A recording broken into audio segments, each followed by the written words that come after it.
Don't fall for it. Do not fall for the Usos being back full time because trust me, that's not happening. The Usos are back, don't get me wrong, but this is all going to be leading to Jimmy versus Jay once again. Hopefully this time, it's better than WrestleMania 40. You see, tonight on Monday Night Raw, we had the World Tag Team titles be defended as AJ Styles and Dragon Lee took on the War Raiders. The New Day were at ringside, and we saw AJ Styles and Dragon Lee pick up the win and retain those tag team titles. Once we saw a little bit of a back and forth between the New Day and AJ Styles and Dragon Lee, we then hear Jimmy and Jay come out to the ring. They started yeeting, they do their whole shtick, and then when they get to the ring, it's all business.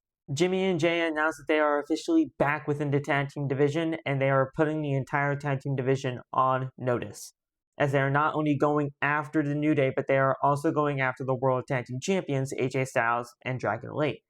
Now, while Jimmy and Jay were announcing that they were in the tag team division once again, Jimmy was not shy on listing Jey Uso's faults ever since becoming a singles competitor. They lost in the War Games, he lost the World Heavyweight Championship, he lost in his last time as now tournament match. And because he was listing all those failures that Jay has had in the past, it feels like Jey Uso is ultimately going to crash out once again. Because obviously, just last week, we saw the man crash out. So obviously, stuff is going through the mind of Jay right now. So he's only going back to what felt comfortable for him at that time, and that is being with his brother. Now, let's keep in mind, we're actually going to be getting the Usos versus the New Day next week on Monday Night Raw. Now, of course, considering that we are getting this match next week, things are going to be a lot different than their previous matches. Because quite frankly, the dynamic is different.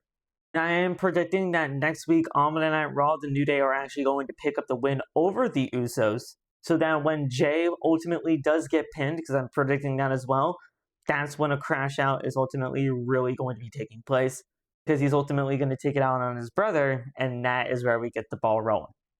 So I guess we'll see in due time how that shapes out next week, but yeah, the Usos are not back long term.